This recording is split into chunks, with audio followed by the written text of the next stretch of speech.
Alright.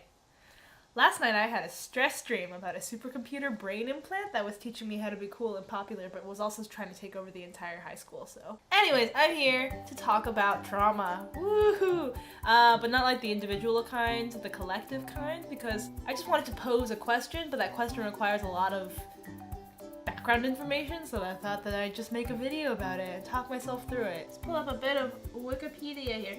I took a training once on, historical trauma, or maybe cultural trauma? See, there's all these words that I don't remember what they mean anymore. Let's see. Collective trauma is a traumatic psychological effect shared by a group of people of any size, up to and including an entire society. Traumatic events witnessed by an entire society can stir up collective sentiment, often resulting in a shift in that society's culture and mass actions. So some classic examples are the Holocaust, or the bombing of Hiroshima and Nagasaki, where a whole group of people is kind of like hurt by that. 9/11, a whole society is just kind of shook. Historical trauma, which is a separate Wikipedia page, refers to the cumulative emotional and psychological wounding of an individual or generation caused by a traumatic experience or event. See, that sounds very similar. For example, within Native American communities, high rates of alcoholism and suicide have direct correlation to the violence, mistreatment, and abuses experienced at boarding school, loss of cultural heritage. Sounds very similar. Still don't know what the distinction is. Here's my example that I had thought of when I did a training about historical trauma, is that, so in China, there was the Nanjing Massacre, or the Rape of Nanking, and the occupation by like Japanese army soldiers and whatnot, and that has left a lot of people with like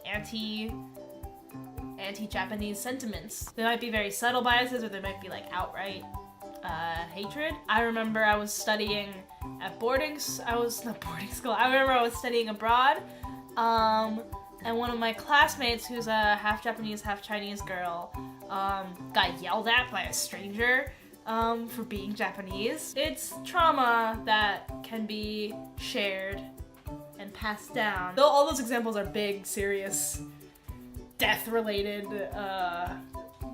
examples. The thing that I thought of the other day that I had a question about was, so for example, in Asian American communities, there's the existence of very strict parenting, right? I guess not just in Asian American community, that everyone has this stereotype about Asian people. I say Asian, some people might also call it just like an immigrant struggle, but I'm just gonna say Asian because that was my understanding of it in high school, was that a lot of people that I personally knew had very like strict parents, like they couldn't have sleepovers, they couldn't do this, they couldn't do that, they got, some people were yelled at very frequently, probably emotionally abused in some cases. That's a whole other topic. Anyways, that was something I understood to be like a facet of my community, the Asian American, the kid community. But I never directly experienced it myself. My mom was never egregiously strict and harsh and aggressive or anything like that.